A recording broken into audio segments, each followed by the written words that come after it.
Aquí. Bueno, acabamos de escuchar ese himno de la Unidad Popular, que fue la canción que surgió tras el triunfo de Salvador Allende en Chile. Yo estuve aquí hace un año para hablar de este tema. No sé quiénes de ustedes estuvieron. Usted estuvo. Es que como hay algunos que estuvieron, no quisiera repetir lo mismo y se me ocurrió, como periodista que soy, que hiciéramos una cosa distinta, que ustedes me entrevisten a mí. O sea, les voy a contestar las preguntas que a ustedes les interesan de cómo fue el proceso chileno, de cómo fue esta larga trayectoria de Allende para lograr el triunfo. Y yo había pedido que esta plática con ustedes se titulara Septiembre se llama Allende. ¿Por qué? Porque en septiembre ocurren dos hitos que marcan la vida de Salvador Allende. El 4 de septiembre del año 70 fue elegido presidente y el 11 de septiembre del 73 fue derrocado por las Fuerzas Armadas con intervención de la CIA y de Estados Unidos para instaurar la más terrible dictadura. Entonces, esas dos fechas de septiembre son muy señeras en la vida del compañero presidente Salvador Allende.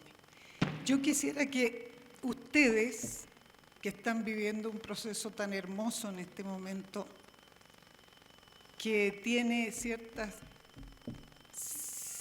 similitudes con la trayectoria de lo que fue la Unidad Popular en Chile. Entonces, por favor, quien quiera hacerme una pregunta acerca de lo que fue el proceso para llegar a la presidencia o de la trayectoria de Allende, lo que ustedes quieran, pregúntenmelo, entonces vamos a ir conversando el tema del proceso chileno, pero no voy a dejar de contestar su pregunta. A mí me parece que las cosas se están haciendo acorde a lo que se había planeado, considerando las circunstancias en que se están haciendo. Recordemos que todavía hay fuerzas que están tratando de complicar el proceso y no olvidemos que Andrés Manuel recibe este gobierno con una trayectoria de otros gobiernos que dejaron una secuela espeluznante. No se los tengo que explicar, ustedes lo saben. Entonces yo quiero decir que dentro del tiempo que va, que son 9 meses, me parece que se han hecho cosas importantes, me parece que la coherencia del programa se está cumpliendo, del presidente y su programa se están cumpliendo. Y sí, como le digo a mucha gente, hay que darle tiempo a los procesos. No se puede en 9 meses cambiar un esquema totalmente. Se han hecho cosas importantes, se nota un cambio en la relación gobernante-gobernados, que es muy importante. Y les digo, discúlpenme, preferiría referirme al tema al que yo sí tengo derecho a hablar como chilena, y ustedes son muchos millones para definir su proceso, que espero que sigan apoyando. Dígame. Bueno. Muchas gracias, compañera periodista chilena. Yo quisiera preguntarle, ¿quiénes llevaron a la presidencia a nuestro querido presidente Allende? ¿Quiénes lo llevaron y qué organización tenían? Muy importante su pregunta, compañero. Precisamente, de eso se trató mi charla del año pasado. Salvador Allende, voy a tener que recapitular en ciertas cosas, pero no está por demás recordarlas. Salvador Allende nació en una familia de clase media acomodada, digamos. Su abuelo y su padre habían sido radicales, ese era un partido socialdemócrata de avanzada en Chile en aquel tiempo, estamos hablando de comienzos del siglo XX. Y Allende tuvo siempre una gran inquietud por los temas sociales y políticos. Cuando, viviendo en Valparaíso, que es un puerto que está cercano a la capital chilena, caminando por los cerros, porque en Valparaíso mucha gente vive en los cerros, en las casas de los cerros, conoció a un anarquista italiano que estaba avecindado en Chile, que se llamaba Juan de Marchi. Y este señor, que se ganaba la vida como zapatero o remendón, era un tipo de una enorme cultura política. Allende era un muchacho de 16, 17 años, 16 años tenía, y le empezó a hablar de sus ideas políticas y le empezó a recomendar lecturas acerca de los procesos políticos y sociales en el mundo. Allende era un gran lector. Entonces, ahí empezó Allende a leer a Bakunin, bueno, a muchos teóricos, a Marx, a Engels. Bueno, a los 18 años, para seguir con el tema que me preguntaba el compañero, a los 18 años Allende ingresó a la Escuela de Medicina de la Universidad de Chile. Apenas un año después, era el presidente del centro de alumnos de esa escuela.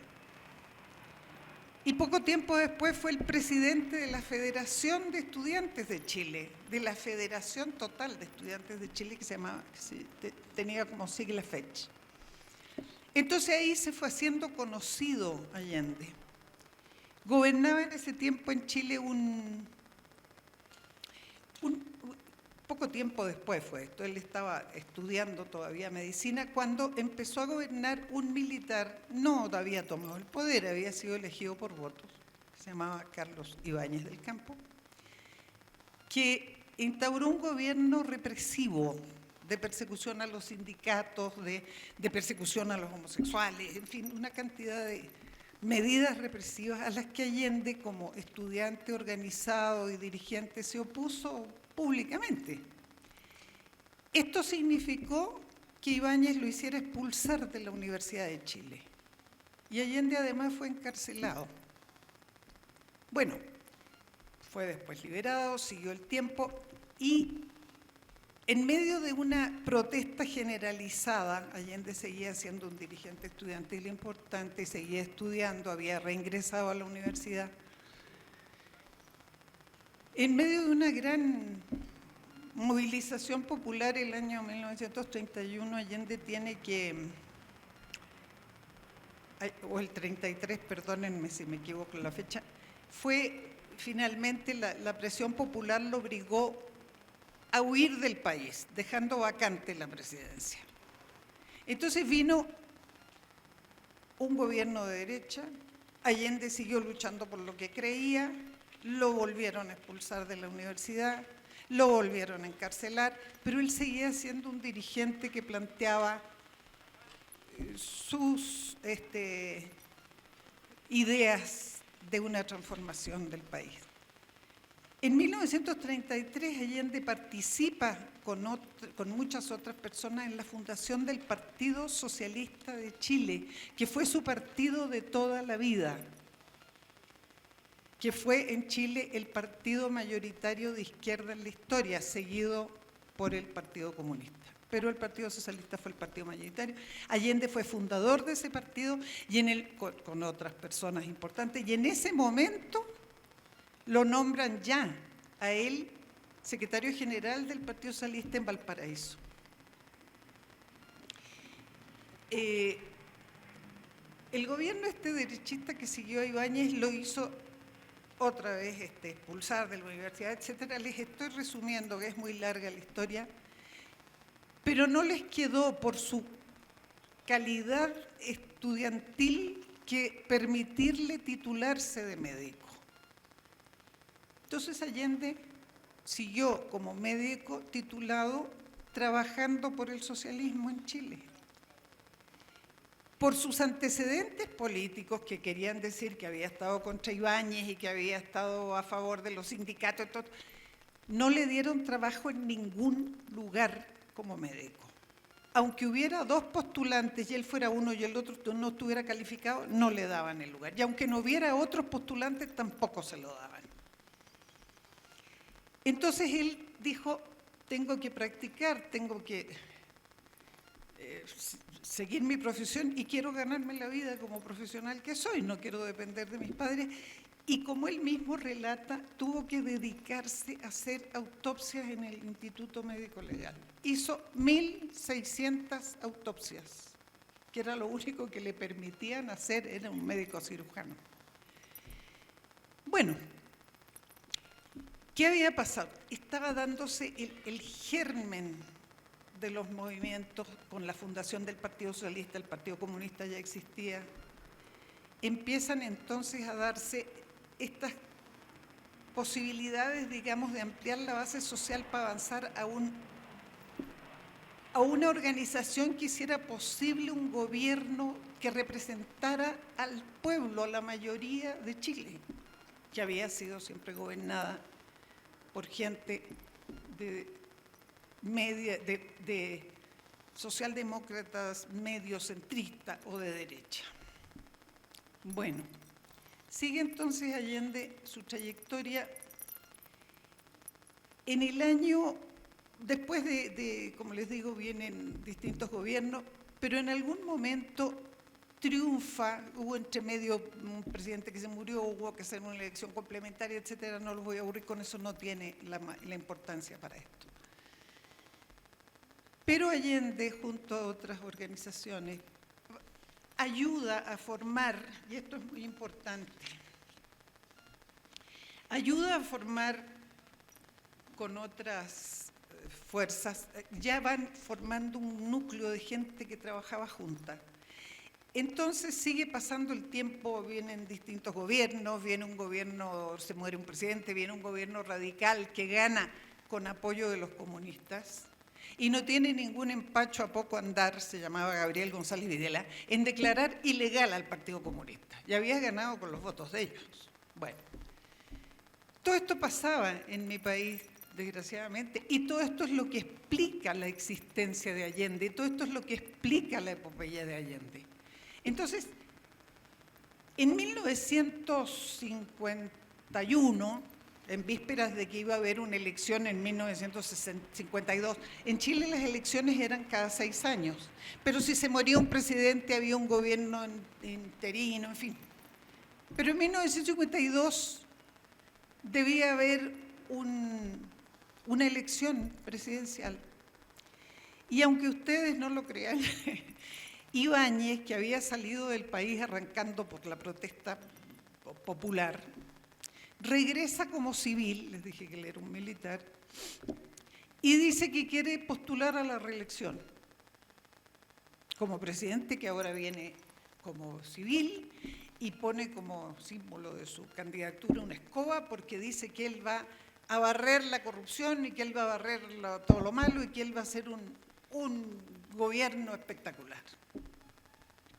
Por estas cosas que pasan en la política que a veces son incomprensibles, el Partido Socialista dice, sí, puede ser, lo vamos a apoyar. Ante lo cual Allende, fundador de ese partido, dice, pero no lo puedo creer. No puedo creer, o sea, nos unimos para derrocar a este, le llamaron dictador. Cuando hemos visto lo que fue la dictadura de Pinochet, este señor era un niño de pecho, pero había sido un gobierno represivo. Entonces Allende dice, no puedo creer, no puedo creer que mi partido va a apoyar un partido, que hago un paréntesis, un partido que no era un partido socialdemócrata. Se ha dicho mucho que el Partido Socialista en Chile era socialdemócrata. Les voy a dar un dato que está documentado. En el estatuto de formación del Partido Socialista, su artículo número 1 dice: el Partido Socialista de Chile se guía por el sistema de análisis marxista. Entonces, no era un partido socialdemócrata, era un partido marxista. Entonces, Allende no soporta esta claudicación, como él considera, de la dirigencia de su partido, que ordenó apoyar a Ibáñez, y dice: yo me opongo públicamente, y el partido lo expulsa. Es expulsado del Partido Socialista. Entonces Allende, junto a otros socialistas disidentes de esta decisión, a comunistas que habían sido, como les digo, proscritos y perseguidos, muchos que todavía podían votar porque ya habían sido reintegrados a la legalidad, y radicales de izquierda, porque el Partido Radical en un momento se dividió entre izquierdistas y socialdemócratas, digamos, más a la derecha, y muchos independientes forman el Frente del Pueblo y levantan la candidatura de Salvador Allende en 1952. Ahí comienza, esa es la primera vez que Allende postula a la presidencia. Iván Ibáñez, dos candidatos más, uno de la derecha y un socialdemócrata, y Allende. Consultado por la prensa le dicen, oiga, ¿usted realmente cree que puede ganar la presidencia? Y Allende dice, no tengo ningún interés de ganar la presidencia, lo que quiero es restarle apoyo a Ibáñez. Bueno, Ibáñez gana con 453.000 votos, una mayoría impresionante. Allende queda en cuarto lugar con 52.000 votos. Y en vez de considerar, fíjense, la visión de Allende, su congruencia política, dice, esto no es una derrota, este es el primer paso de lo que algún día va a ser la gran unidad de las fuerzas populares. Y esa premonición, como sabemos, se cumplió posteriormente. No sé si le contesté un poco cómo comenzaba este. Siguen muchos eventos que hacen que Allende llegue, pero digamos ese es el inicio. Bueno, después de esto Allende es elegido senador, luego fue elegido senador 4 veces, luego había sido ministro de Salud, de Salubridad y Previsión Social en el gobierno de Pedro Aguirre Cerda. Un gobierno de un radical de izquierda que coincide con el gobierno acá del presidente Lázaro Cárdenas. Tenían muchas similitudes. Ese presidente murió en el ejercicio de su gobierno, así que no lo terminó. En ese gobierno Allende es nombrado ministro de Salubridad y Previsión Social. Tenía 33 años, fue el ministro más joven de la historia de Chile.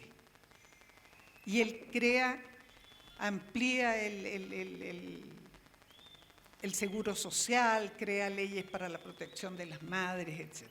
Bueno, les digo, después es elegido senador varias veces y hay varios hitos intermedios que explican la trayectoria de Allende, pero quisiera más preguntas.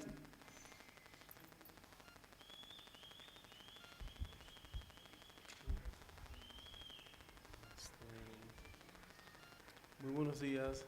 Buenas tardes. Gracias por estar de nuevo con nosotros. Gracias a ustedes por estar Bueno, aquí. sí, me alegra sobremanera el hecho de que siendo hoy 7 de septiembre nos estemos adelantando a la ponencia del tema Chile Allende, porque sabemos nosotros que cuando llegue el 11 de septiembre adquirirá más significación mediática el hecho de las Torres Gemelas que el hecho de celebrar la cuestión de Chile.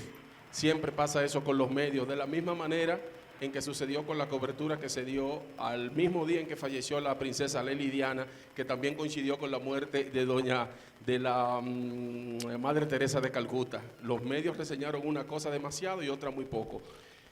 Las mías son 3 breves inquietudes que habrán de metamorfarse en 3 preguntas pendientes de respuesta.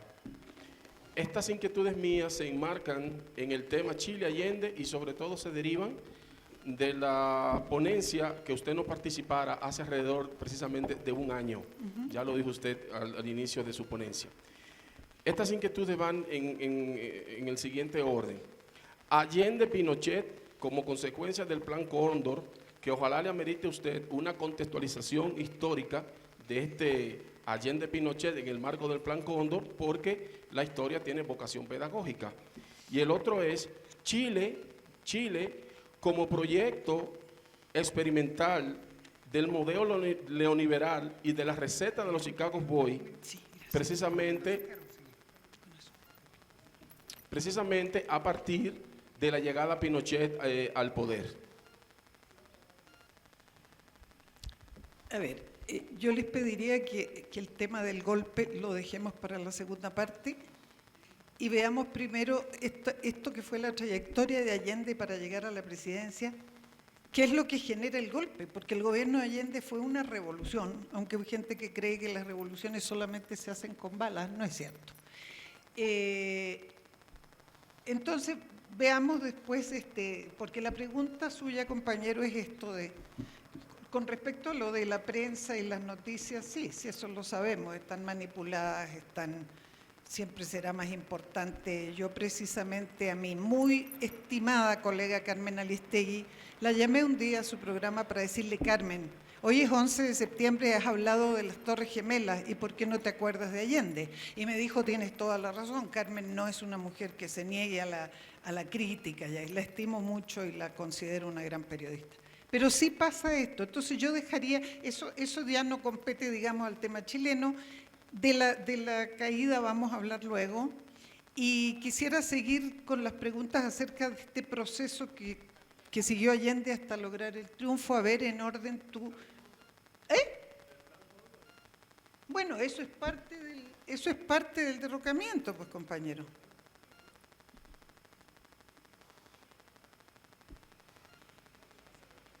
Ahora vamos a hablar en esta primera parte, si ustedes me permiten, de lo que fue la trayectoria de Allende que lo convirtió en el líder que fue y que sigue siendo y que lo llevó a la presidencia por vía electoral. Sí, compañero. Buenos días. Buenas tardes.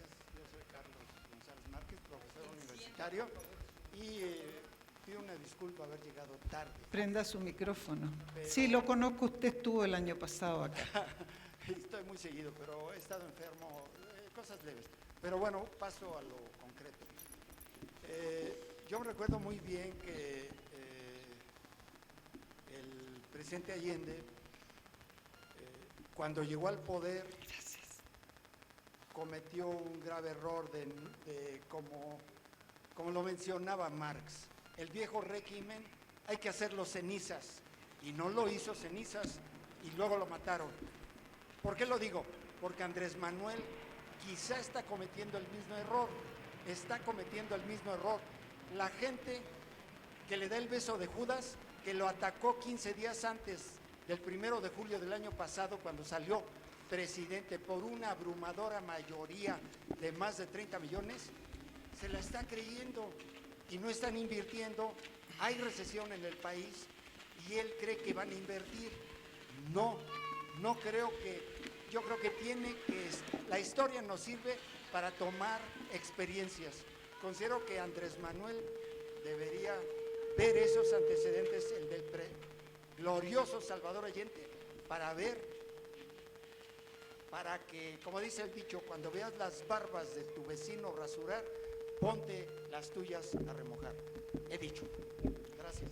A ver, compañeros, una vez más, como dije al comienzo, yo voy a hablar de lo que fue la elección de Allende y su derrocamiento.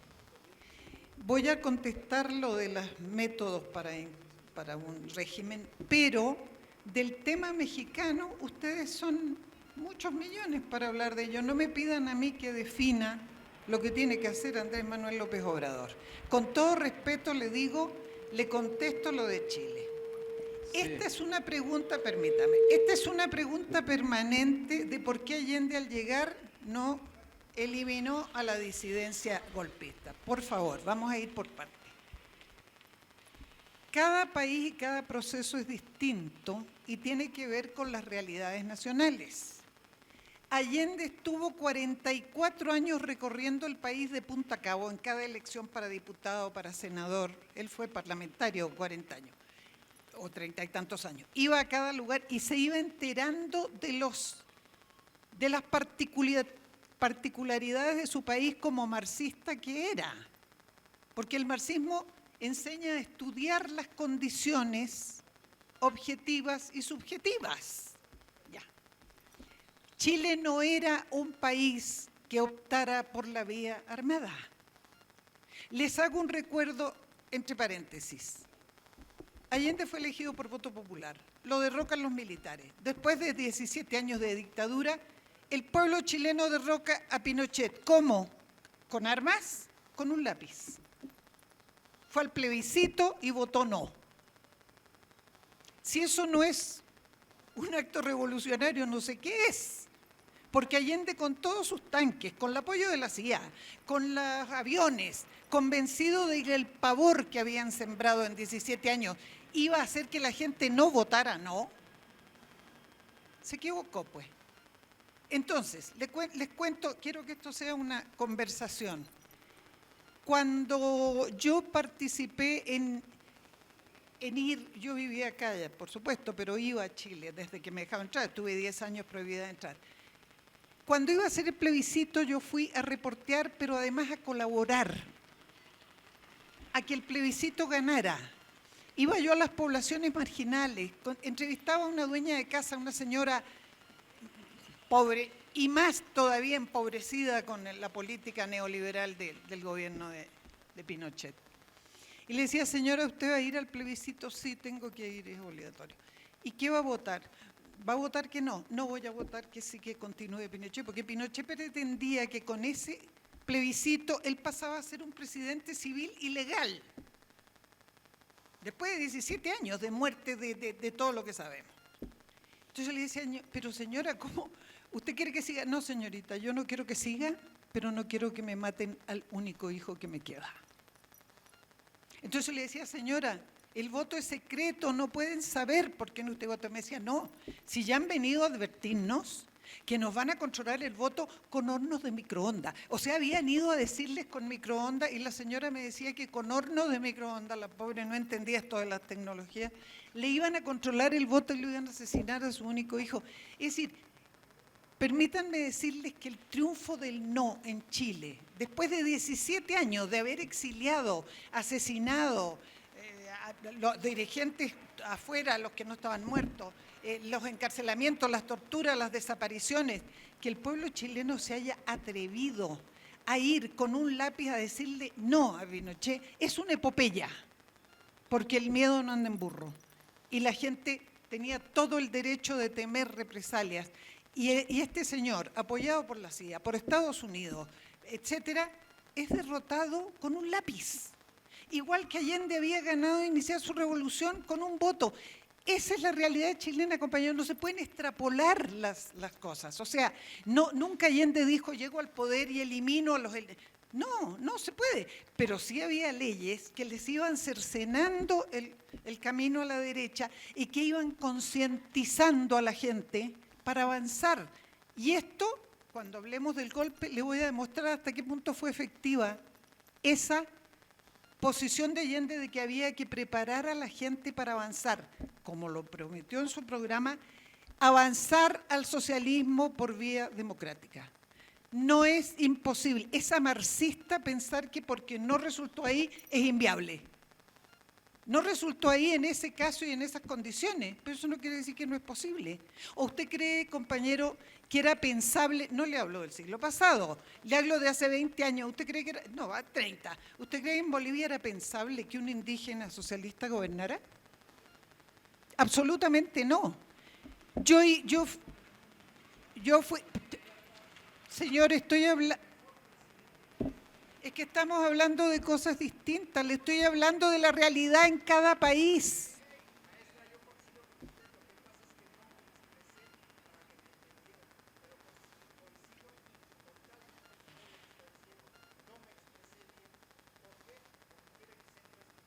Pero déjeme entonces explicar. Voy a explicar esto que estoy explicando, bueno, para los demás que también están aquí. Yo visité Bolivia años antes del gobierno de Evo Morales y había, a finales del siglo XX, si venía un blanco, entre comillas, y un indígena caminando por una vereda, el indígena se tenía que bajar de la banqueta porque no estaba permitido que caminara junto a un blanco. Cuando triunfó Evo Morales, y yo cubrí eso, la oligarquía boliviana, terratenientes, sobre todo, estaban furiosos no de que hubiera ganado un socialista, lo que más los enfureciera que hubiera ganado un indio. Entonces les digo, Usted me dice acá, claro, cada país tiene una situación diferente. Entonces Chile no era un país, y aquí hay un compañero chileno que podrá decir si estoy mintiendo, no era un país que optara por la vía armada para sus soluciones. Entonces, ¿cómo podía Allende? Otro dato, Allende hereda un Congreso contrario a él, porque en Chile se elegía presidente y 3 años después se renovaba el Congreso, la mitad del Congreso. Entonces, Allende gana el 70 y permanece un Congreso mayoritariamente contrario a él. Entonces, si él ha prometido que lo va a hacer dentro de la legalidad establecida, ¿qué hacía? Hay otra cosa que quiero aclarar de una vez porque sé que va a salir después. ¿Por qué Allende no armó al pueblo? A ver, cuando Allende gana la elección, la democracia cristiana era mayoría en el Congreso. Había peleado de las greñas con el Partido Nacional de Derecha los 6 años de gobierno, pero el día que ganó Allende eran un solo hombre contra Allende, porque la derecha tiene clarísimo dónde está su enemigo. Dijeron, no vamos a pelear entre nosotros, por ahora el enemigo es Allende y nos vamos a unir para hacerle ingobernable el país. Ya les voy a contar la cantidad de cosas que se hicieron para hacerle ingobernable el país. Entonces, viene esta decisión. A ver, les tengo que explicar esto porque son tan distintas las realidades de un país y de otro. La Constitución chilena, vigente en el momento de la elección de Allende, decía textualmente que era presidente electo el candidato que obtuviera el 50% más 1 de los votos válidos emitidos. No había segunda vuelta electoral. Decía el mismo texto constitucional, de no existir una mayoría absoluta, es facultad del Congreso elegir uno de los 2 primeros candidatos con mayoría de votos. O sea, podía ser el primero o el segundo, aunque esto sea absurdo, así decía la Constitución. Bueno, tradicionalmente siempre se ratificó al que tuviera un voto más, porque muy rara vez en Chile hubo mayoría absoluta. ¿Por qué? Porque Chile era un país muy politizado y donde había 3 áreas muy claras de posiciones políticas, la derecha, el centro y la izquierda.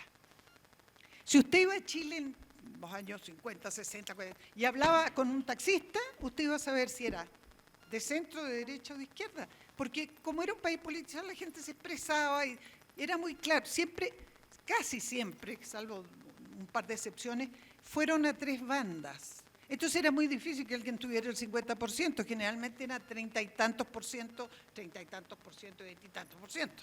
Allende ganó con el 36% de los votos.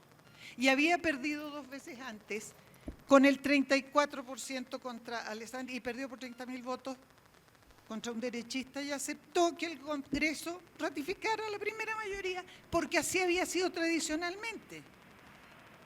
Bueno, la democracia cristiana y la derecha, que pelearon a muerte, como les digo, y se hicieron amigos el mismo día que ganó Allende, porque había que parar a Allende, que era el enemigo principal, dijeron, vamos a ratificar al segundo, que era Alessandri, el que le había ganado a Allende 2 veces antes, porque en Chile no había reelección simultánea, pero si un gobierno terminaba y había otro intermedio legal, podía reelegirse. El Alessandri, que había gobernado el 58-64, derechista, se presenta entonces el 70 de nuevo y sale segundo. Y el candidato del gobierno saliente, que era la democracia cristiana, que era mayoría parlamentaria y que había ganado con una cantidad impresionante de votos porque se habían unido un montón de partidos chicos para frenar a Allende, queda tercero, porque la gente estaba desilusionada de ese gobierno. Entonces la democracia cristiana mayoritaria en el Congreso dice, vamos a ratificar a Alessandri, porque es legal. Claro, no era legítimo, pero era legal. Alessandri, que era un derechista que venía de una familia derechista y oligárquica que había gobernado antes su padre, etcétera, dice, si a mí, era derechista pero era republicano, dice, si a mí me confirman presidente, aunque fui segundo, yo renuncio al día siguiente. Entonces la democracia cristiana dijo, esto es excelente. Lo ratificamos, él renuncia, nombramos un gobierno provisional y reelegimos a Eduardo Frei, que era el saliente, porque ya pasó un gobierno constitucional intermedio, aunque sea provisional, es constitucional. Siguen las escaramuzas. Para esto la ultraderecha y la derecha, con ayuda de la CIA, que había hecho una gran campaña para impedir, durante la campaña de Allende habían aterrorizado a la gente, dicen, no, lo que hay que hacer aquí es que el ejército dé un golpe de Estado incruento, se nombre un gobierno, impedimos la ratificación de Allende, se suspenden las garantías constitucionales, se pone un gobierno de emergencia, viene otra elección y ganamos con algún derechista. Entonces todo esto manejado por la CIA. Van a hablar con el comandante en jefe del ejército, que era el general Schneider, y le proponen esto. Schneider, no porque fuera allendista, no porque fuera de izquierda, sino que porque era un militar que respetaba una tradición bastante mantenida del ejército chileno, que era no dar golpes de Estado. El gobierno había sido, no digo que el ejército haya sido popular, pero no era un ejército. En América Latina, Chile era de los países donde no había golpes de Estado, pues, que era una excepción en América Latina, sobre todo en Sudamérica. Entonces van a hablar con él, y no porque él fuera allendista, sino que porque era apegado a la institucionalidad de su arma. Dice que él se niega a esto. Entonces el grupo Patria y Libertad, que era el grupo de la ultraderecha chilena, lo asesina 2 días antes de que el Congreso tenga que ratificar a Allende. Entre tanto, como la democracia cristiana dijo, vamos a hacer algo. Todo esto asesorado por la CIA y por Estados Unidos. Vamos a ratificar a Allende, pero antes le vamos a dejar el país ingobernable. Entonces, se unen a los terratenientes, a los empresarios. Pasaron cosas como estas. Para empezar, bueno, me estoy adelantando. Se deciden ratificar a Allende y entregarle el país ingobernable, pero dicen, vamos a condicionarle a Allende nuestro voto, que es mayoritario, a que firme un estatuto de garantías constitucionales.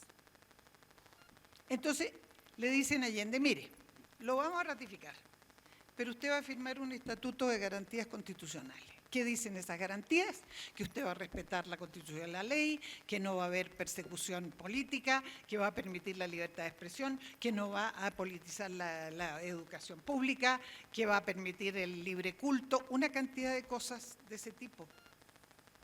Es una larga lista. Y Allende dice, claro que sí, por supuesto, y firma el estatuto no como una concesión para que lo eligieran, como una ratificación de lo que siempre planteó. Allende nunca planteó otra cosa. Nunca dijo, quiero gobernar para eliminar a la derecha, quiero gobernar para asesinar a los, quiero gobernar para cerrar las iglesias, quiero gobernar para politizar las escuelas. Quiero decirles algo que tiene que ver mucho con esto. Durante la campaña de Allende, a ver, tengo que saltarme, pero yo sé que ustedes me van a entender.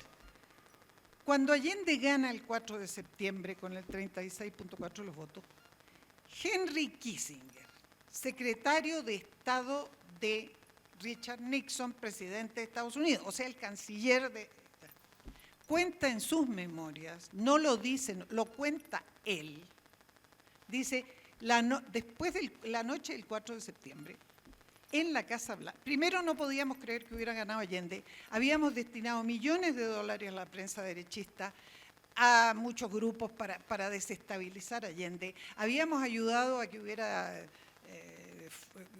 un montón de fuga de capitales, porque ganó Allende y la fuga de capitales fue el otro día.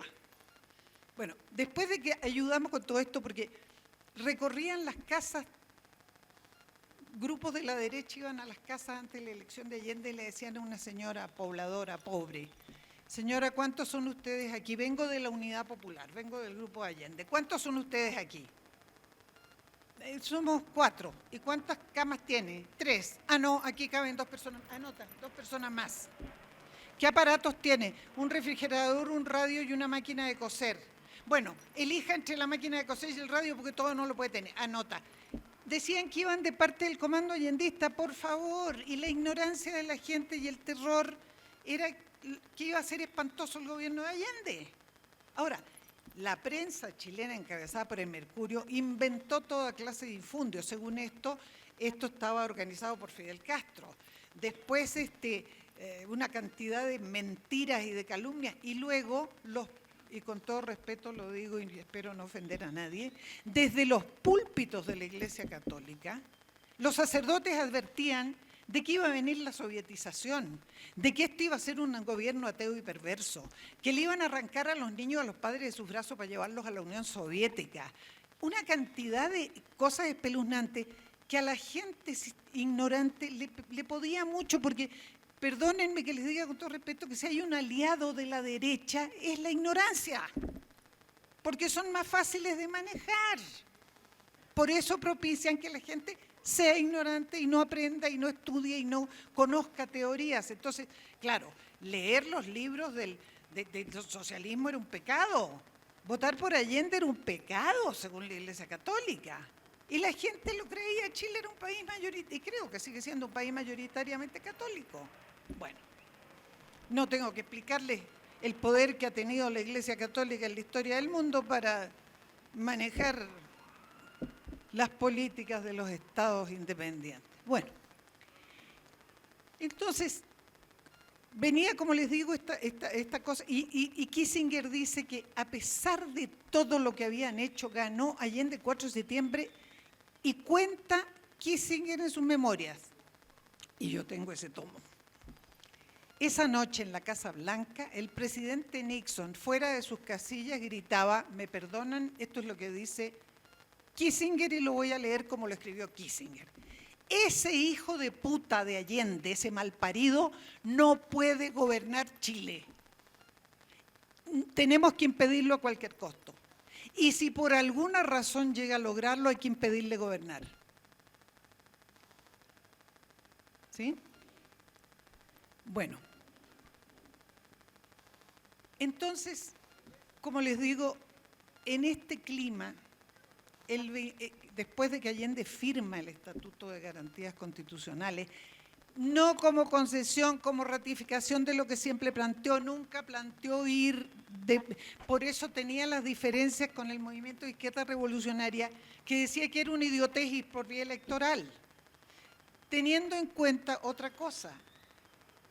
El grupo del MIR era minoritario y Chile tiene un ejército formado por los prusianos, profundamente vertical y que no ha perdido ni una guerra. Entonces, no podemos ir con consignas a enfrentar. O sea, es lo que decía Allende, es que esto es irreal. Esto es llamar al pueblo una masacre. No hay condiciones. Yo quisiera primero preparar al pueblo para que desde sus convicciones vaya avanzando hasta ser imposible que la derecha siga abusando como lo ha hecho. Bueno. El día, como les digo, asesinan al comandante en jefe del ejército, y el día 24 de octubre, como mandaba la Constitución en el Congreso, se ratifica el triunfo de Allende por 153 votos contra otros tantos. Fue el 82% de los parlamentarios votaron a favor de la declaración de presidente constitucional de Salvador Allende. O sea, el triunfo de Allende y su asunción al poder, fueron dentro de la legalidad marcada por la Constitución de la época. Sin embargo, todos los días la derecha hablaba del gobierno ilegítimo, del gobierno fuera de la Constitución, etcétera, etcétera, etcétera. Entonces, compañeros, este tema después vino, bueno, hago una aclaración. El MIR no fue parte de la Unidad Popular porque no estaba de acuerdo. Y durante el gobierno de Allende, no voy a decir que fueron enemigos, pero sí realizaron acciones que le ponían palitos en el camino al presidente. Porque yo digo, Allende había dicho entre sus 40 medidas de gobierno, porque la gente no votó solo por Allende, la gente votó por un programa de gobierno que incluía, entre muchas otras cosas, eran 40 medidas, les voy a decir las principales. Nacionalización del cobre, que es la riqueza básica principal de Chile. Es a Chile lo que es acá el petróleo, o era en ese tiempo. Estatización de la banca. El cobre estaba en manos de compañías norteamericanas que sacaban el cobre en bruto, dejaban el lastre que dejan las excavaciones y los retiros para que Chile se hiciera cargo de ese gasto, se llevaban el cobre, que entre otras cosas es material estratégico de guerra, y le vendían a Chile productos elaborados como tuberías y qué sé yo, a los precios que ellos querían. Entonces Allende decía que el cobre era el sueldo de Chile. Entonces dijo, hay que nacionalizar el cobre. Bueno, esa era una de sus medidas. También nacionalizar el acero, el hierro y el salitre. Chile es un país mineral. Que había que democratizar la enseñanza, que había que... Bueno, eran 40 medidas que tenían que ver con un montón de cambios en el funcionamiento del país, de un país muy sometido a la oligarquía y a la derecha, a un país más democrático, democratizar la enseñanza, hacer una reforma agraria, etcétera, etcétera. Entonces, cuando Allende triunfa, empieza antes de que empezara el gobierno Allende, empieza la desestabilización. Hay fuga de capitales, salen los capitales de Chile, por órdenes de... y Nixon cuenta Kissinger cuenta que Nixon dijo, cuando supo que había sido ratificado, dijo, bueno, vamos a hacer aullar a la economía chilena. Entonces le da orden al Fondo Monetario Internacional y al Banco Mundial de que no le presten un solo dólar durante su gobierno y que que le hagan efectiva la deuda externa que habían contraído gobiernos anteriores. Y todo eso se cumple por órdenes de Nixon.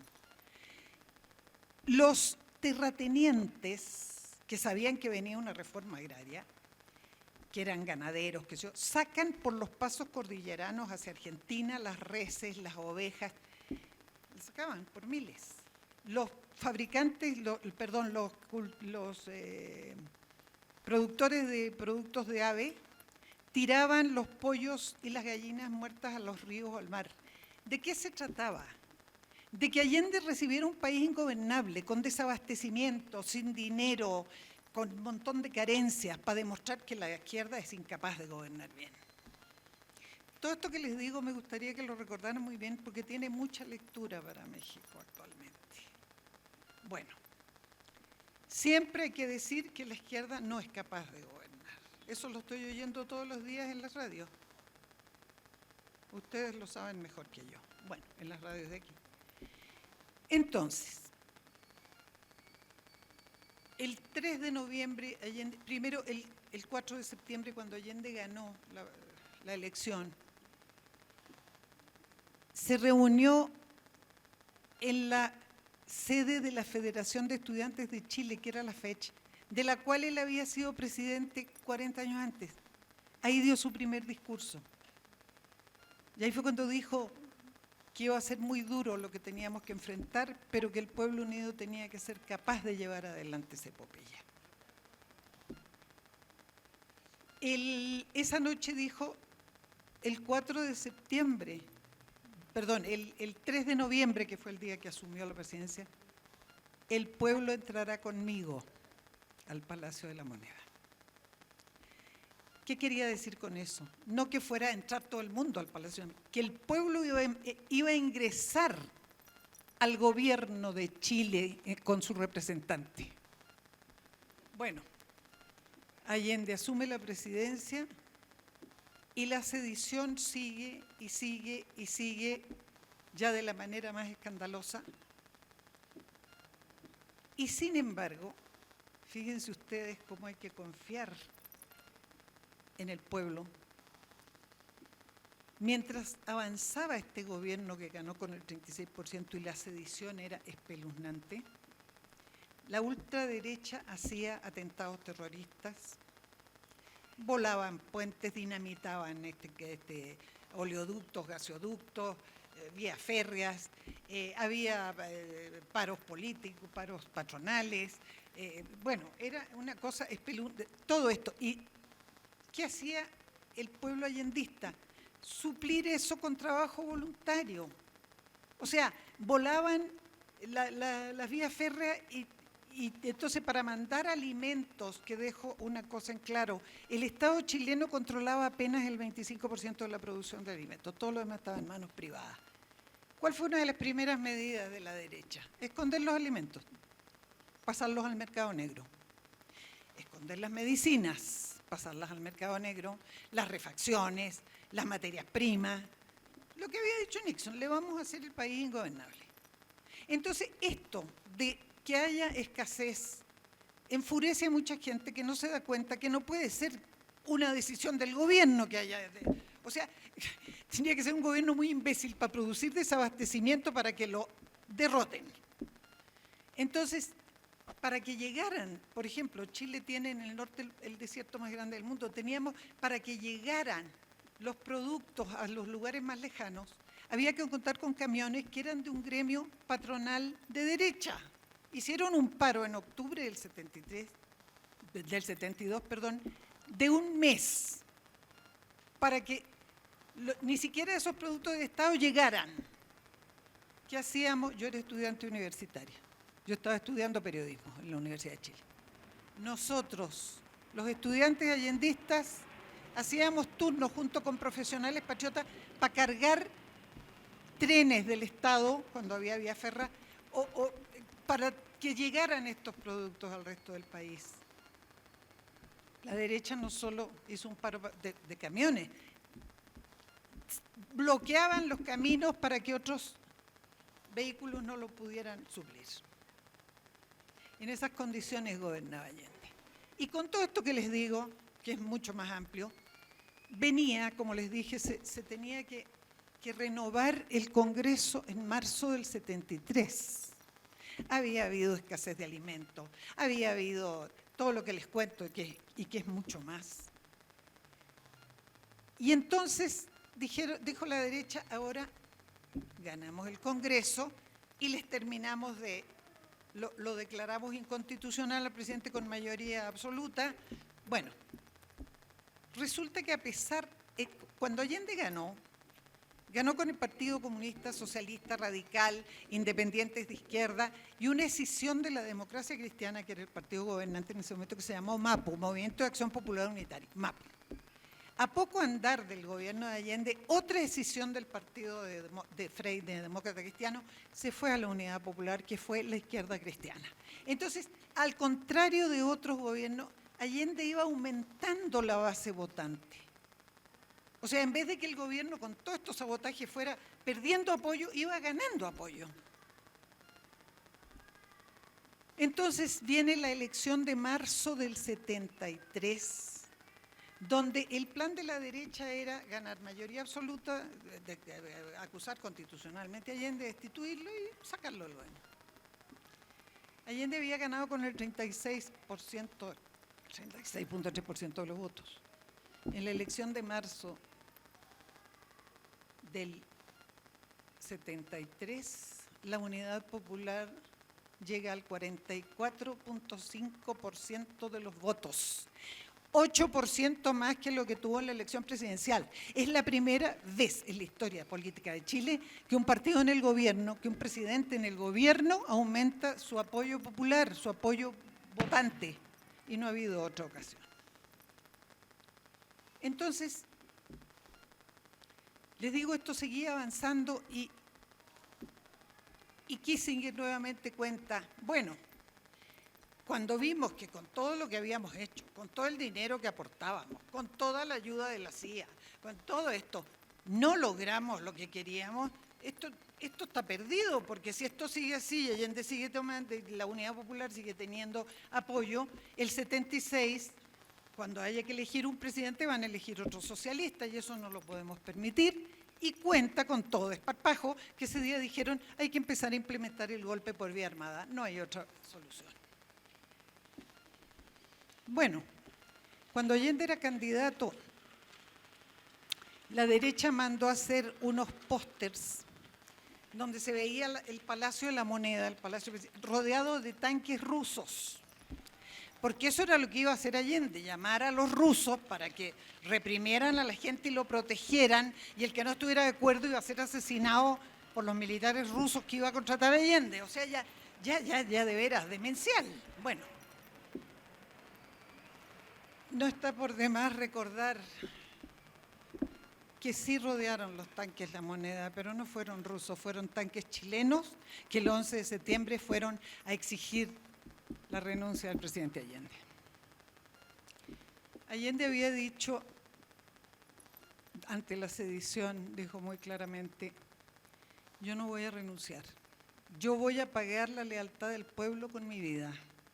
Cumpliré el programa que el pueblo me aprobó y tendrán que acribillarme a balazos para sacarme de La Moneda.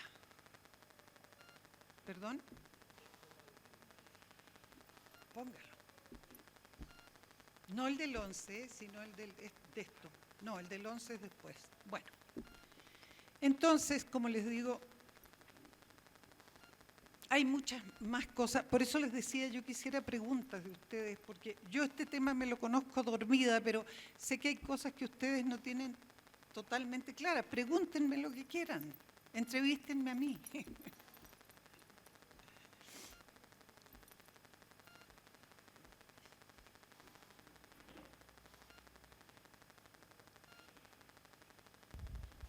Perdón, un par de preguntas que tengo.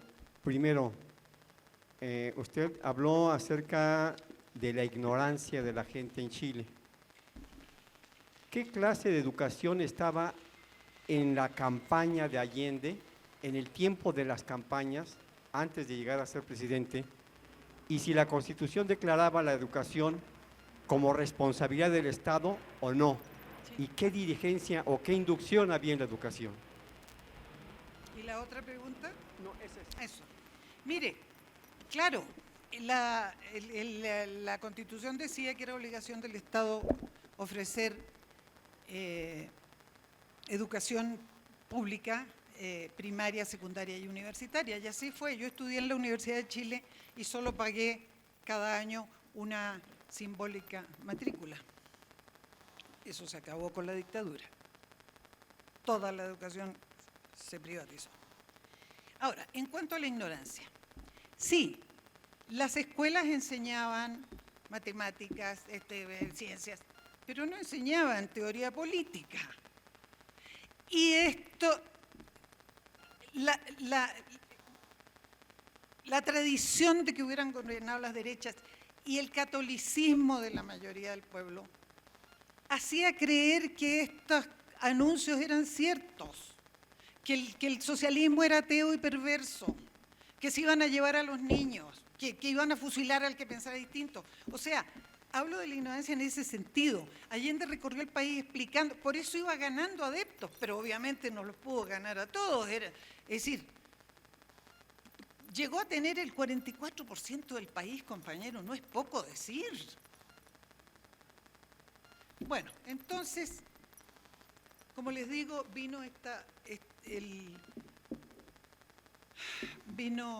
siguió la terrible sedición que culmina, como sabemos, el 11 de septiembre.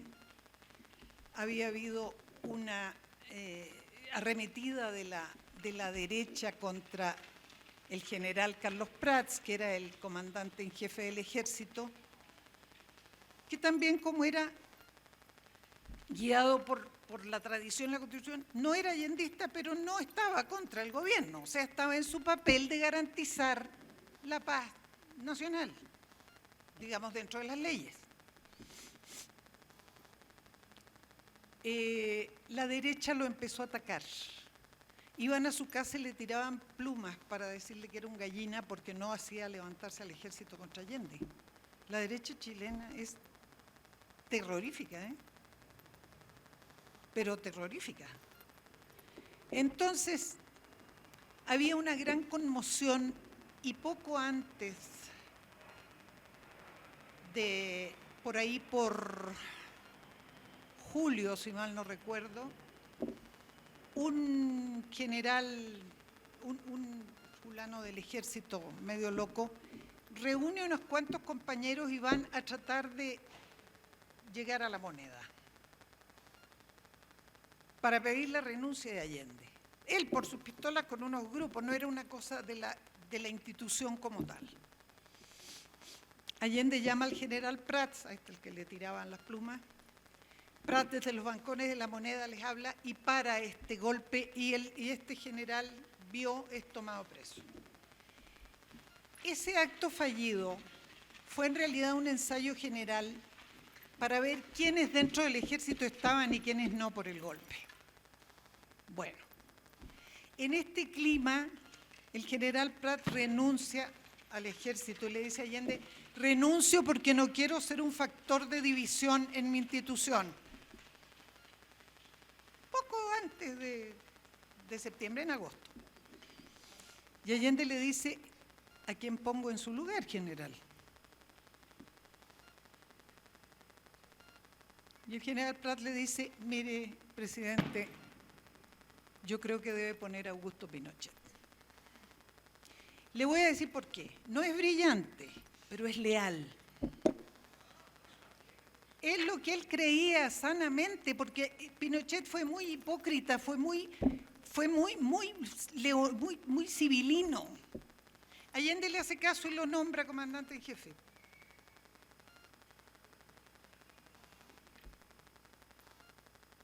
Cuando se empiezan a reunir los golpistas, Allende anuncia que el día 12 de septiembre va a ser un plebiscito para pedir unas reformas a la Constitución, para parar esta sedición espantosa.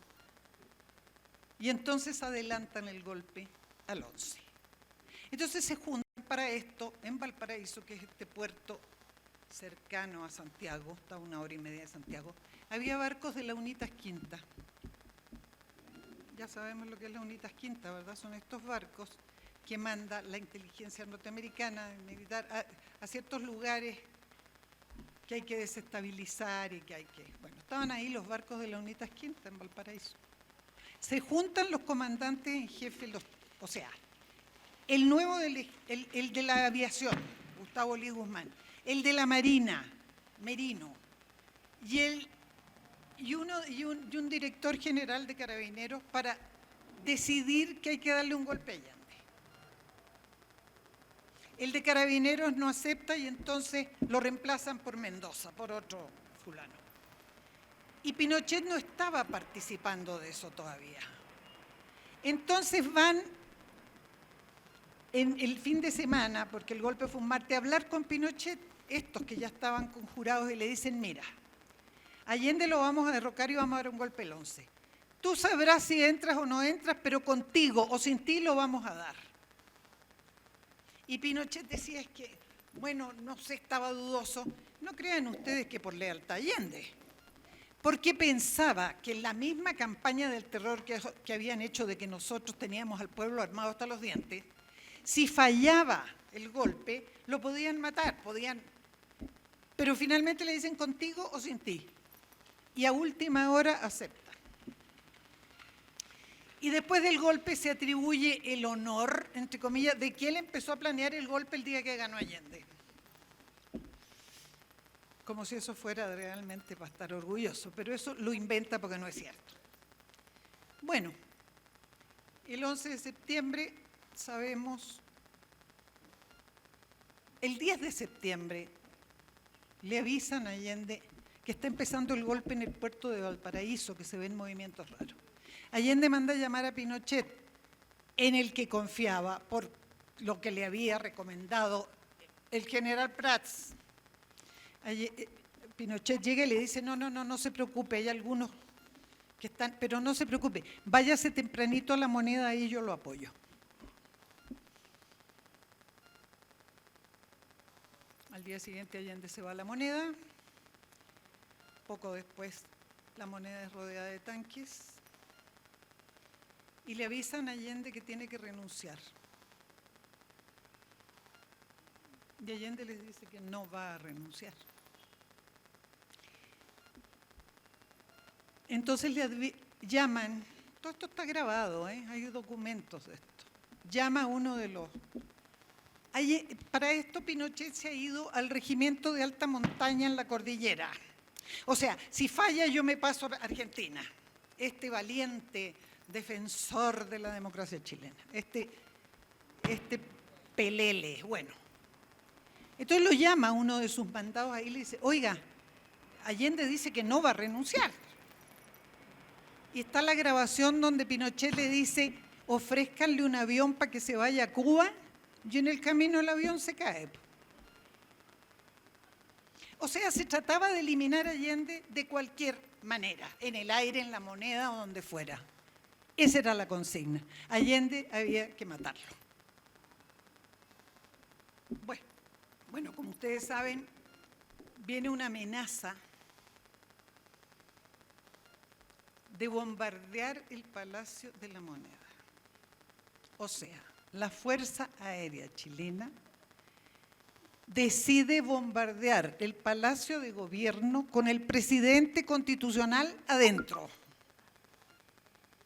Yo eso lo vi desde mi puesto de trabajo porque yo estaba haciendo mi práctica de periodismo en una empresa editora que fue Quimantú, y de ahí se veía la moneda y yo vi pasar los aviones y tirar los rockets. Es dantesco pensar que tu propia... Si fuera una aviación enemiga es dantesco, pero que sea la tuya es algo que a uno lo marca de por vida. Convencido de que esto es irreversible, por la única radio que quedaba en pie de las populares, porque las habían bombardeado todas, Allende le dirige a su pueblo sus últimas palabras que están aquí y que les pido que las compartan conmigo.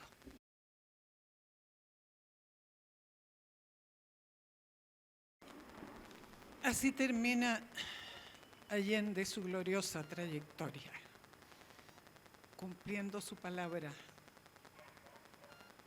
cumpliendo lo que siempre le planteó a su pueblo, respondiendo con su vida a la lealtad de quienes lo apoyamos.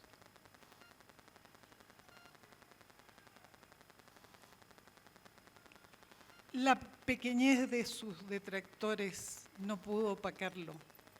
Allende es hoy un símbolo universal de lealtad, de grandeza, de honestidad. En cada lugar que estuve como periodista en distintos países encontré un aula universitaria, un parque, un sindicato, una escuela que se llamaba Salvador Allende. Allende ha sobrevivido a todas las traiciones, a todas las mentiras y a la muerte. Cuando Allende estuvo aquí en el año 72, camino a la OEA, camino a la ONU, donde iba a rendir un grandioso homenaje, estuvo en la Universidad de Guadalajara, donde hizo un discurso extraordinario que les recomiendo que lo escuchen porque es una clase magistral. Y habla ya de la sedición que hay en su país y dice Allende, cuando vemos todos los ataques que hay para frenarnos, cuando un país se ve atacado, un gobierno por estas cosas, uno tiene que tener claro quiénes son sus amigos y quiénes son sus enemigos. Y dice Allende, y yo tengo claro que México ha sido y será, y gracias por eso, amigo de mi patria.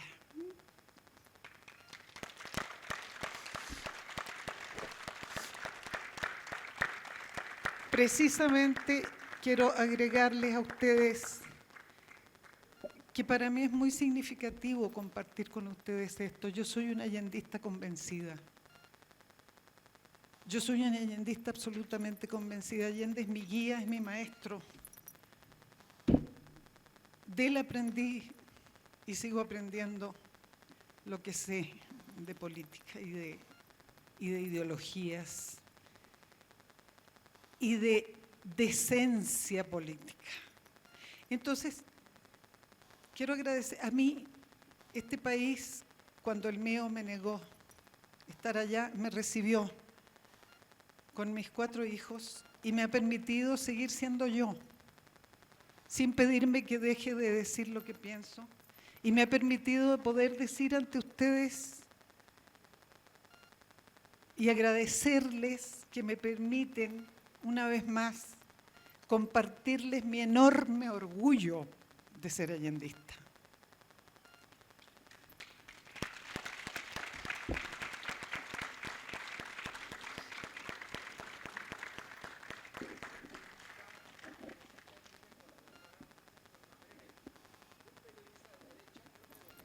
Sí.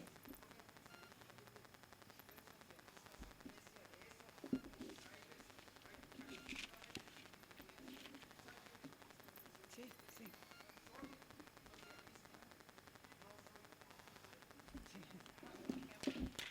Es que digo la estupidez humana, o sea, para ser socialista hay que andar en harapos, ojalá no bañarse. No, no es así, por Dios, porque los grandes pensadores del pensamiento social no eran gente que viniera de las clases más pobres. Marx no era un pordiosero ni un indigente. Fidel Castro viene de una familia de terratenientes. O sea, ¿de dónde sacamos esta estupidez? Bueno, esa y otras. ¿Alguien quería hacer una pregunta? No, claro, ¿qué tiene que ver una cosa con otra? Por Dios.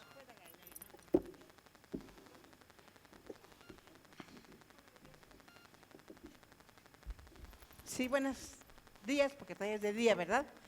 Lo que voy a preguntar, afortunadamente he tenido la suerte de leer, pues me gusta saber historia, y he leído lo que nos ha dicho la compañera. Yo nada más quiero recordarles que el peor enemigo que tenemos a nivel América Latina y a nivel mundial es el imperio, ¿sí? Es el imperio, y el imperio yanqui, ¿eh? Ha invadido varios países, ahorita está como perro rabioso contra Venezuela, ¿sí?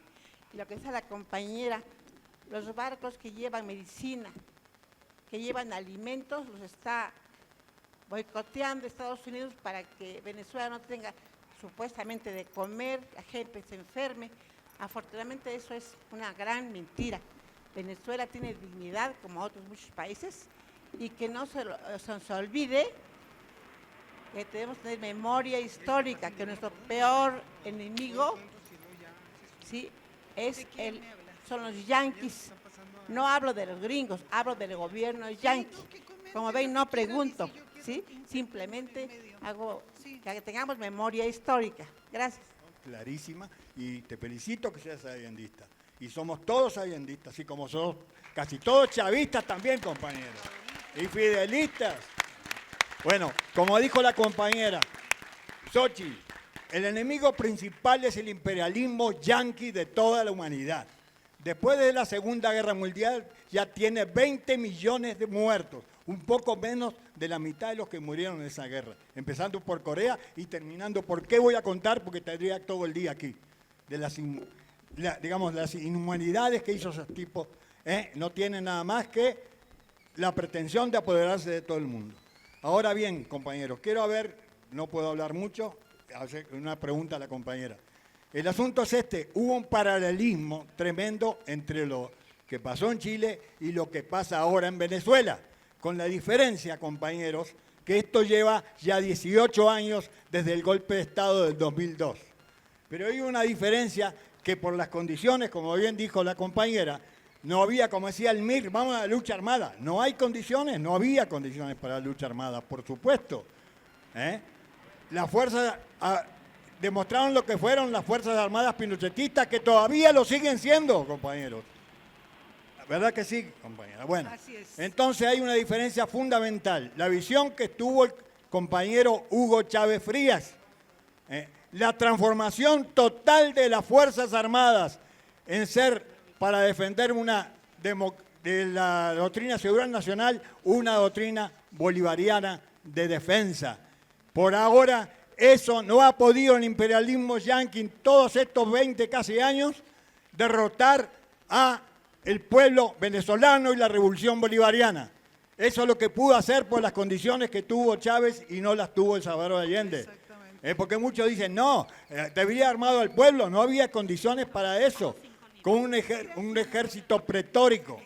Entonces, la pregunta que va, compañera, si me respondes a esa diferencia, si estás de acuerdo en lo que yo digo, con respecto al paralelismo entre las dos revoluciones, porque todavía Venezuela está acosada todos los días por alimentos, medicinas, le roban el dinero que tenían en las refinerías en Estados Unidos. Bueno, otra cosa, ¿cómo es posible, compañera?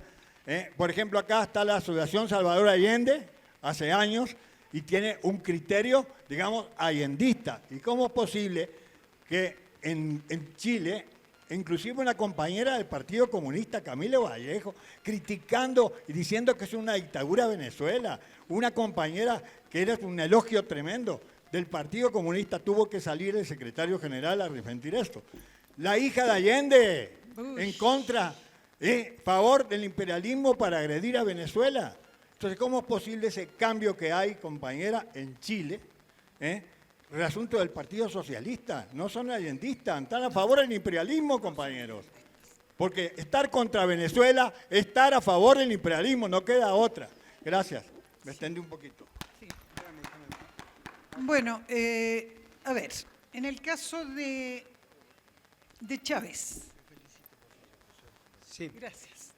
En el caso de Chávez, Chávez era un militar. Entonces él pudo influenciar a sus compañeros del ejército para que se unieran a su proyecto revolucionario. Allende nunca fue un militar, no tenía esa ascendencia sobre los militares chilenos, y el ejército, además, el ejército venezolano, después de la... Otra cosa, los militares venezolanos habían dado golpes de Estado, cosa que en Chile no había pasado. Pero después de que terminó la última dictadura venezolana, en el ejército venezolano se empezaron a dar cursos de derechos humanos y otras cosas. El mismo Chávez me lo contó cuando lo entrevisté, que él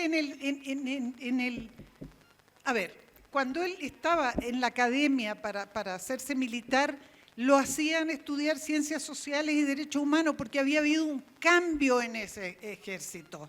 Y con el liderazgo de Chávez se unieron a su revolución. Lo que decía hace un rato, no son extrapolables las situaciones, no son iguales. No hay recetas, eso lo decía Allende, no hay recetas para hacer revoluciones. Y en cuanto a lo que dice el compañero de lo que está pasando con... Bueno, el ejército de Chile sigue, la policía esencialmente sigue siendo represiva porque desgraciadamente después de que se ganó el plebiscito, se habló de hacer un gobierno de unidad para enfrentar el restablecimiento de la democracia. Y ahí se cometieron errores gravísimos, sin dejar de decirles que mientras se hablaba, en que Pinochet terminara también teniendo menos apoyo, también se metió a Estados Unidos. ¿Por qué? Porque Estados Unidos consideraba que ya les habían hecho el favor del siglo, habían eliminado la Unidad Popular, habían encarcelado, eliminado y desaparecido a la mayoría de los dirigentes, Allende estaba muerto, etcétera. Entonces dijeron, ya, que vamos a pacificar esto, porque había empezado a haber un movimiento guerrillero en Chile que era minoritario, pero ponía bombas y que se dijeron, no queremos que esto vaya a ser otra vez una Cuba, así que mejor vamos a decirle a Pinochet que ya cumplió su deber, ya nos ayudó en lo que queríamos y que pongamos ahora un gobierno que responda a nuestros intereses. Y se formó entonces la alianza la Alianza Nacional, para poder llegar al plebiscito que derrocara a Allende. Y ahí se cometen dos errores espantosos. Primero, se excluyó al Partido Comunista. Y segundo, se aceptó, porque esa fue una imposición de Estados Unidos, que esto lo liderara la democracia cristiana, que había sido anti-Allende. Entonces, ¿qué pasó cuando vino la mal llamada concertación, que es la que asume después que se gana el plebiscito? Habían dicho, la alegría ya viene, y el lema del movimiento por el no era verdad y justicia. Pero entonces en las componendas políticas se decide que el candidato que va a ser a la presidencia después de Pinochet va a ser Patricio Aylwin, que fue el presidente del Partido Demócrata Cristiano que adversó a Allende en su gobierno. Yo, militante socialista desde la universidad, cuando en mi partido me dijeron vamos a votar por Allende, por Aylwin, yo les dije me niego rotundamente a votar por alguien que estuvo contra el presidente Allende. Compañera, usted se atiene a una grave sanción. No, le dije que me van a expulsar, no se preocupen, no se molesten. Yo me retiro hoy día de este partido que ya no es el partido que fundó Allende. Y en ese momento, compañeros, yo dejé de ser PS, no dejé de ser socialista, pero no soy PS. Porque el Partido Socialista de Chile se ha desdibujado total, absolutamente, y ha traicionado la memoria de Allende. Y al pueblo de Chile también. Bueno, entonces,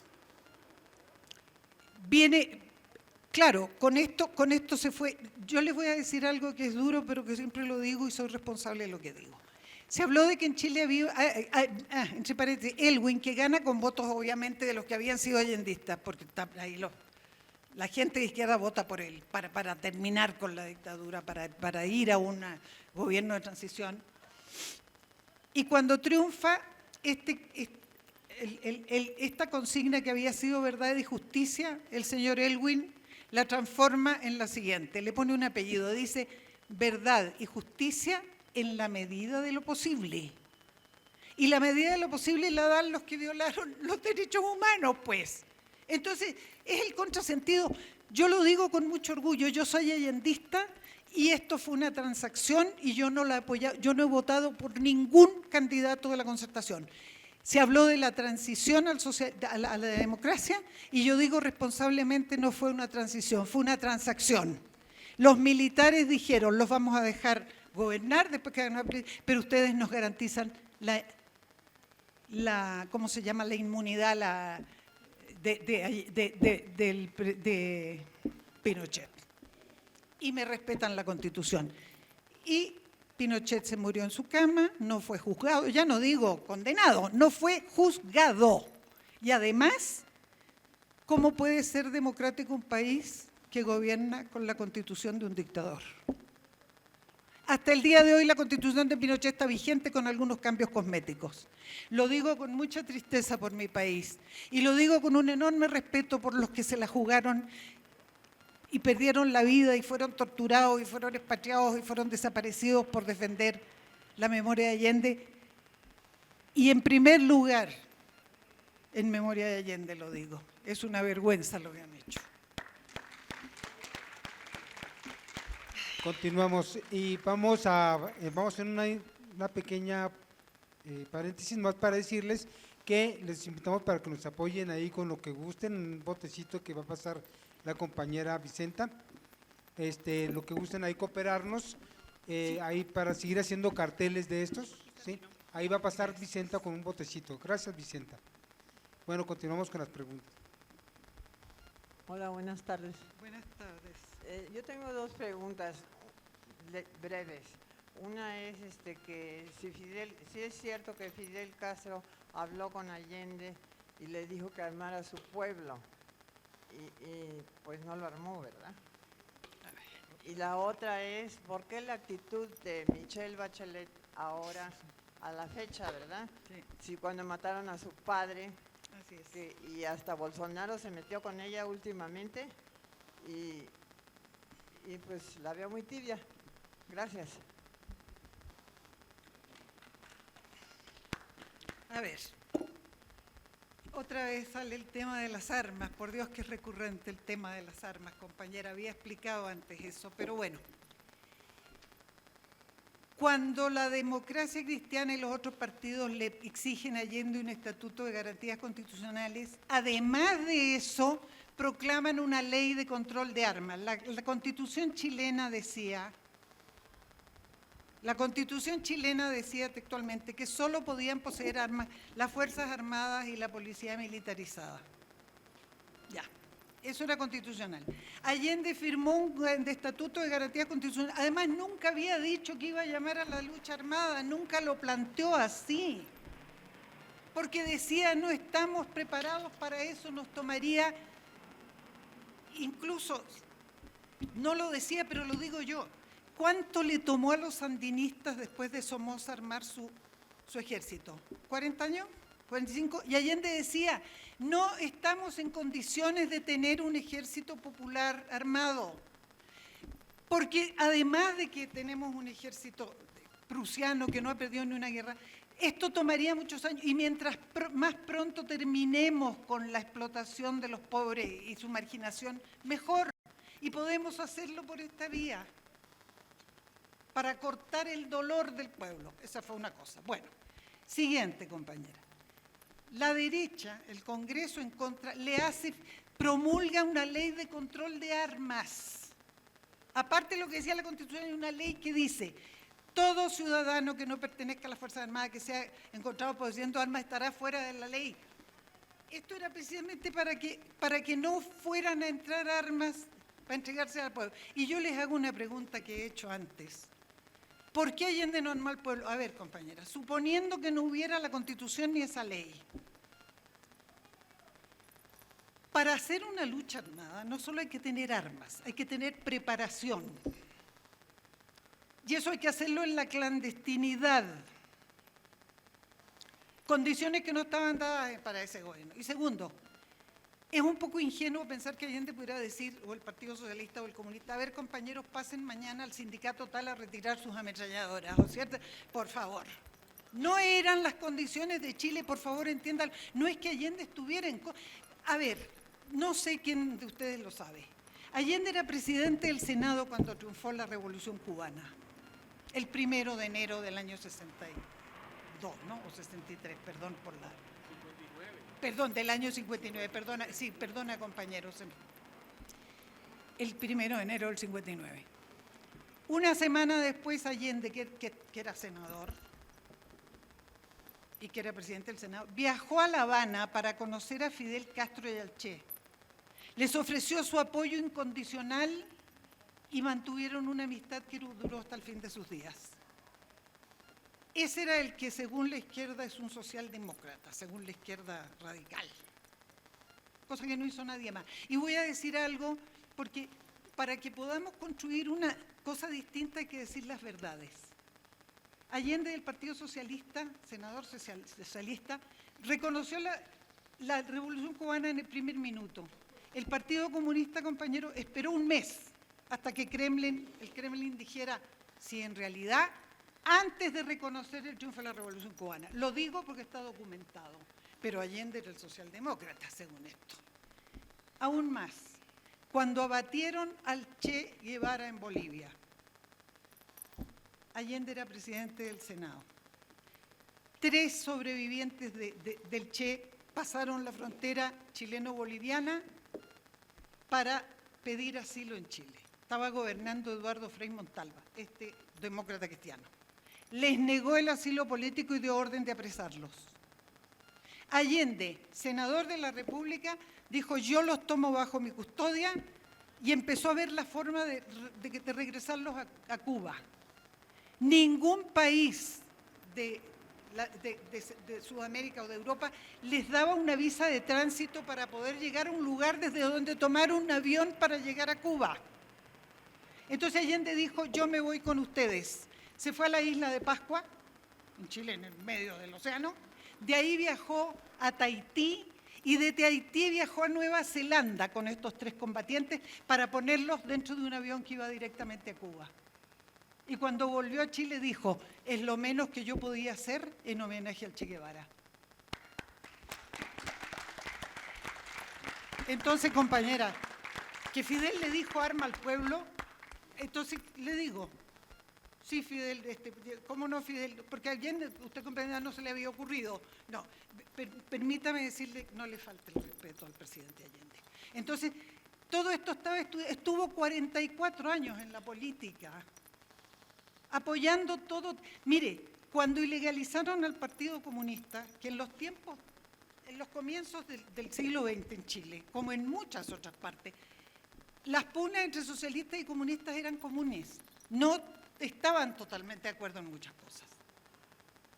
Entonces, cuando un gobierno X ilegalizó al Partido Comunista, los dejó fuera de la ley y los metió a un campo de concentración en Pisagua, Allende, que era senador, fue socialista, fue personalmente a ese lugar y dijo: vengo a ver en qué condiciones están los compañeros parlamentarios comunistas que están presos aquí. El militar que lo atendió le dijo: no lo vamos a dejar pasar, y dijo: es que voy a pasar aunque no me dejen. Se fue este militar a hablar con el encargado de este campo de concentración, que fíjense lo que es la historia, era un capitán o un teniente que se llama Augusto Pinochet Ugarte. Era el encargado de ese campo de concentración contra los comunistas. Y Allende dijo: voy a entrar con o sin permiso. Pinochet nunca se acordó, es decir, Allende nunca se acordó después que se había sido Pinochet, pero Pinochet sí se acordaba y lo tenía muy guardadito. Y Allende entró y se cercioró de que sus compañeros comunistas estuvieran en buenas condiciones. Ahora, Allende apoyó las luchas de Vietnam. Allende fue amigo de la Revolución Cubana. Allende le dio protección a los guerrilleros de... Lo de no darle armas era porque en Chile no estaban dadas las condiciones. Él, el día 11 de septiembre, en La Moneda, defendió su cargo con una metralleta en la mano.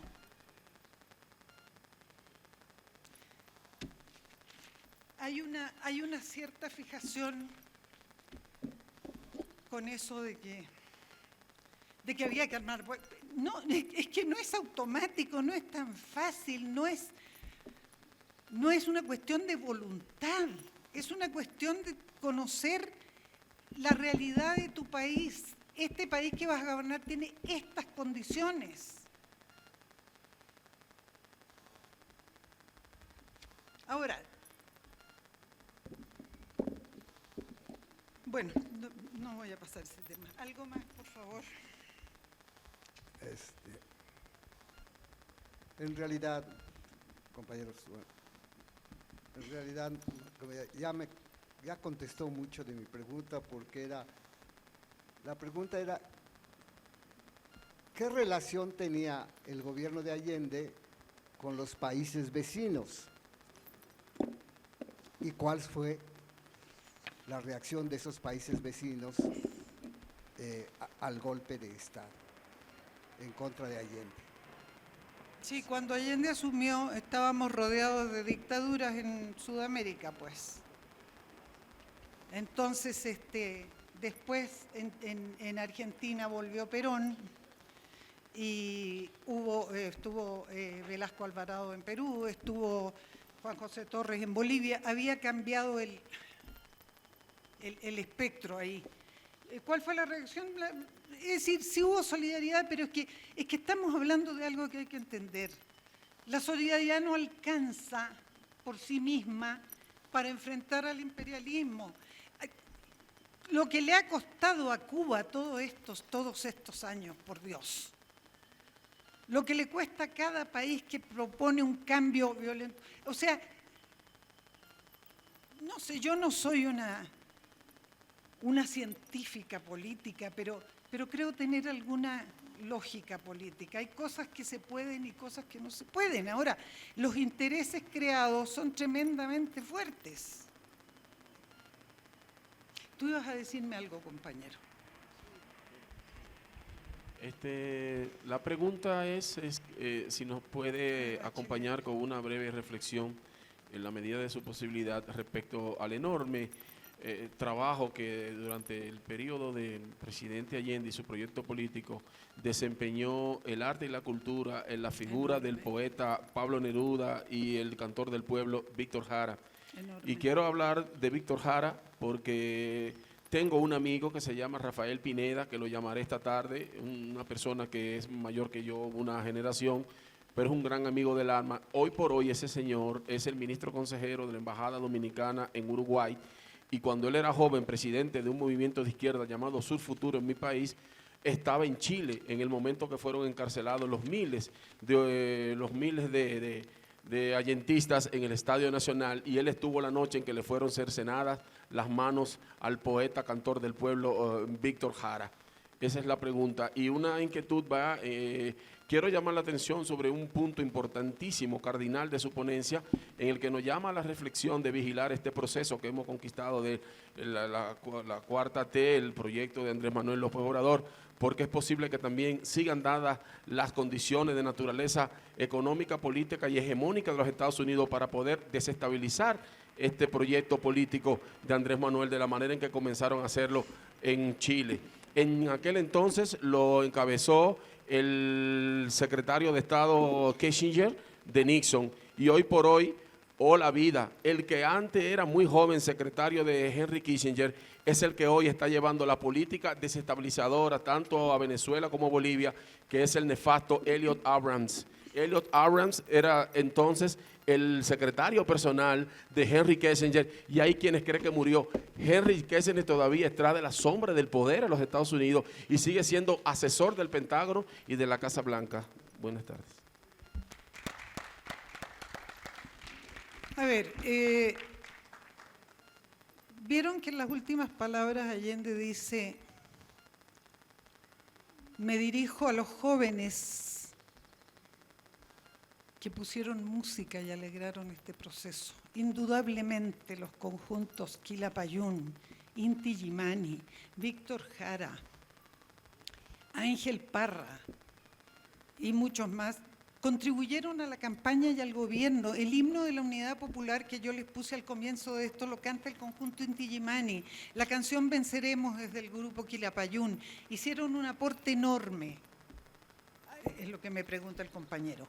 En cuanto a Víctor Jara, a ver, compañero, usted que me habló de Víctor Jara no fue, a Víctor Jara lo mataron en el Estadio Chile, no fue en el Estadio Nacional. Estaba en la Universidad Técnica del Estado, donde iba a haber un acto público en favor de Allende. El día 11 lo tomaron preso, se lo llevaron a uno de los centros de concentración, que fue el Estadio Chile, un estadio techado, y en ese lugar les encenaron las manos con las culatas de unas metralletas y le pasaron su guitarra y le dijeron: cántate una canción de protesta ahora tal por cual, y lo mataron. Ese es el caso de Víctor Jara. No me acuerdo qué otra cosa me habías preguntado.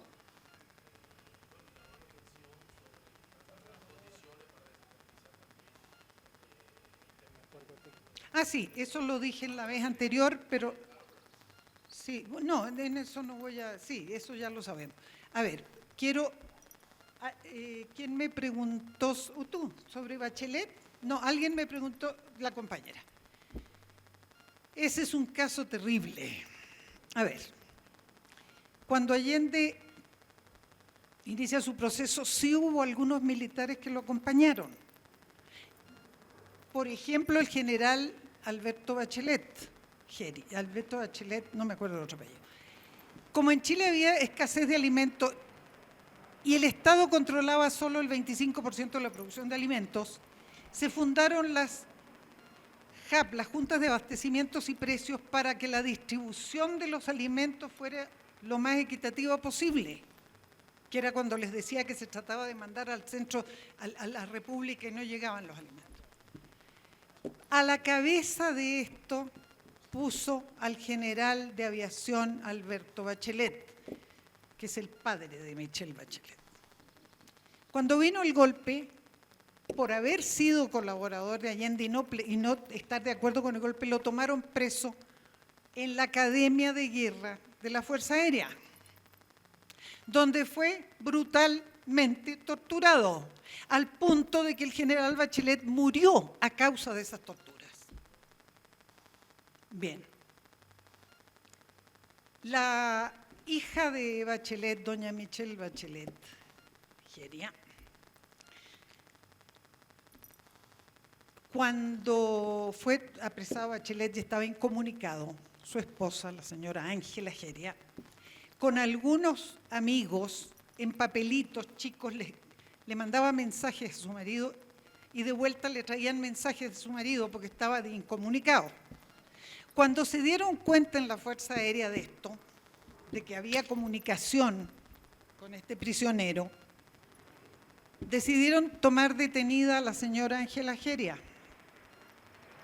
Fueron a su domicilio, donde de visita se encontraba la señora Michelle Bachelet, la señorita o lo que fuera en ese tiempo, de visita, y se las llevaron a las dos. Poco tiempo después fueron liberadas. Esta fábula de que Michelle Bachelet fue prisionera y torturada, no es cierto. Fue detenida y fue soltada. No la torturaron. A Bachelet sí lo mataron a causa de las torturas. Bueno, el director general de la Academia de Guerra era un general que se llamaba Fernando Matei, que formó parte de la Junta Militar de Gobierno, como cuando renunció Gustavo Lee Guzmán, que fue el que bombardeó la Moneda. Cuando él tuvo diferencias con Pinochet y se fue, entonces Matei tomó el papel. Él era director de la Academia de Guerra. Cuando eran jóvenes habían estado juntos Bachelet con Matei en X lugar, trabajando. Las hijas se conocieron, qué sé yo. Jamás estaba becado fuera del país Matei en el momento en que torturan a Bachelet, pero cuando volvió y se enteró no dijo una palabra, por ejemplo, de lamento la suerte de mi camarada de armas, que eran amigos, según él. Muy bien, pasan los años, llega a la Junta de Gobierno, no dice una palabra. Y cuando pasan los años y doña Michelle Bachelet, por estas cosas espectaculares que tiene mi país, como elegir a Elwin como sucesor de la dictadura, o sea, como recambio de la dictadura, que no fue tal. No digo que fue dictador, pero tampoco fue lo que se esperaba de él. Entonces la señora Michelle Bachelet, que no fue militante, que no era socialista, yo dije antes que a veces la desinformación o la ignorancia le hace favores a la derecha. Se empezó a correr este rumor bastante estúpido, perdónenme la expresión. Ah, no, es que como es mujer, sí, también Margaret Thatcher era mujer. O sea, el problema no es de género. O sea, por ser mujer iba a ser demócrata, iba a ayudar. Bueno, primero, la señora Michelle Bachelet fue ministra de la Defensa. Si ustedes ven los videos de ese tiempo, yo los vi y me enfureció, se saludaba de beso con los comandantes en jefe de las Fuerzas Armadas. Ninguno de ellos era renovado, ni había dicho renegamos de la dictadura y estamos arrepentidos. No, eran los mismos, eran los que seguían. Ya se ganó el plebiscito, pero nosotros fuimos las Fuerzas Armadas que liberamos a este país. Se saludaba de beso con ellos. O sea, en vez de entender que su papel era ser la representante del Estado ante las Fuerzas Armadas, era la representante de las Fuerzas Armadas ante el Estado.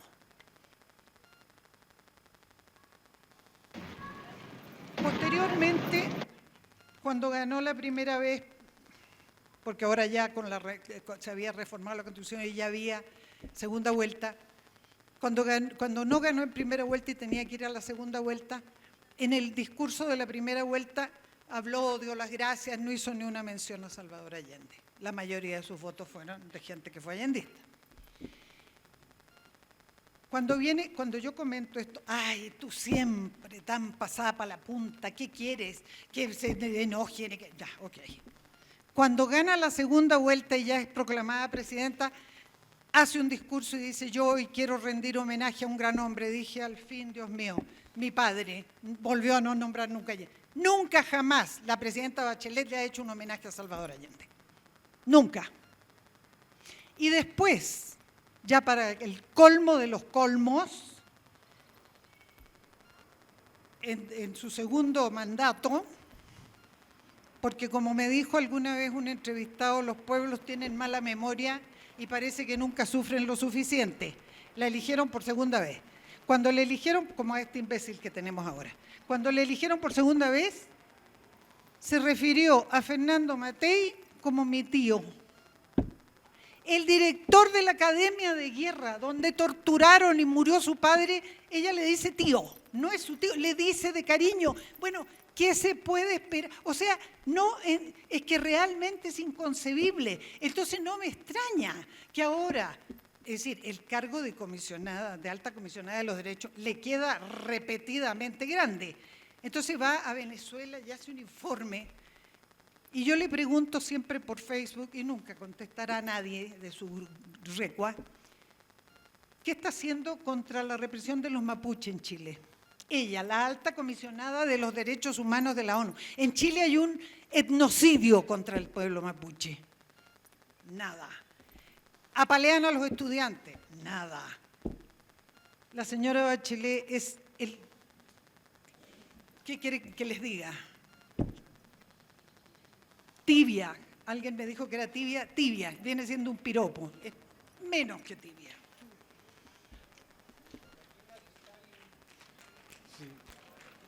No la soporto. Sí. Bueno, yo me gustaría intervenir con algo que tiene que ver, para mí, lo que fue Salvador Allende tiene un gran paralelismo con este proceso de Andrés Manuel López Obrador como presidente de la República, desde que anduvo en campaña, su discurso, mucho tiene que ver con Allende. Y como dijimos, Allende es una extensión, es un símbolo que trasciende a nuestros días y tiene muchos significados hasta la fecha. Y lo que me llama mucho la atención es que nombraron como embajador aquí en México, de Estados Unidos, un embajador de Estados Unidos en México, que es el hijo de un embajador norteamericano que estuvo en Chile precisamente en 1973, con Kissinger, sí, se llama, el padre se llama George Landau, ¿sí? Y el hijo se llama Christopher Landau, que hizo un comentario muy interesante en estos días. Landau dice que respecto a Frida Kahlo, que dice: admiro su espíritu libre y bohemio de Frida, con razón se ha convertido en un ícono de México en el mundo entero. Lo que no entiendo es su evidente pasión por el marxismo, leninismo y stalinismo. No supo de los horrores cometidos en nombre de esa ideología, escribió Landau, desatando una gran controversia, etc. Esto me llama la atención, que nombren a un embajador en México con esa, siendo hijo de un embajador que estuvo en contra de Allende. A mí no me llama nada la atención, me parece que es totalmente coherente, pues compañero. ¿Cuál es la contradicción? Lo raro es que hubieran nombrado a alguien que hubiera estado a favor de Allende. Sí. Es decir, es coherente, es absolutamente coherente. Estados Unidos es coherente. ¡Claro! A ver si vamos aprendiendo. Sí.